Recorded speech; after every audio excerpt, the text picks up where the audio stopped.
Hi. This is the fourth video in a series about the basic functionality of Enve, new open-source 2D animation software for Linux.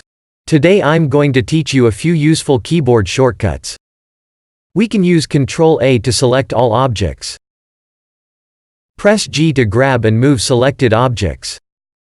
You can limit the transformation to X or Y axis by pressing X or Y on the keyboard. You can input values on the keyboard to precisely transform the object. Press R to rotate selected objects. Press S to scale selected objects. To switch between global and local pivot, press P. You can also use the button located above the timeline. To duplicate selected objects, press Ctrl-D.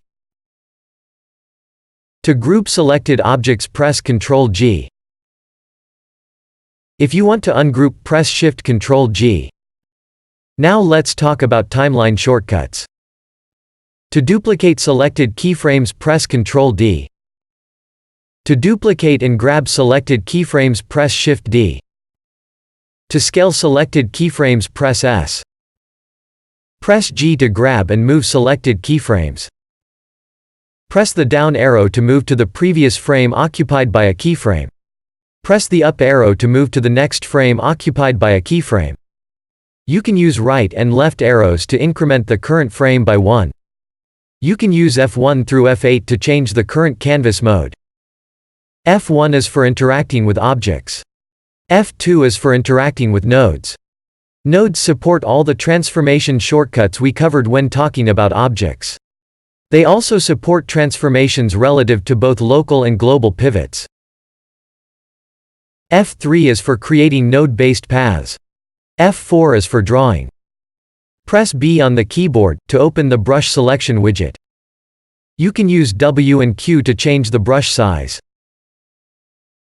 F5 is for duplicating fill settings from objects. To duplicate outline settings, hold Shift while pressing on the source object. F6 is for creating circles. F7 is for creating rectangles. F8 is for creating text. You can show and hide parts of Enve UI through a menu bar, or using keyboard shortcuts. Press C to limit the canvas visibility to the dimensions of your scene. To fit the scene to the canvas, press 0 on the numerical keyboard.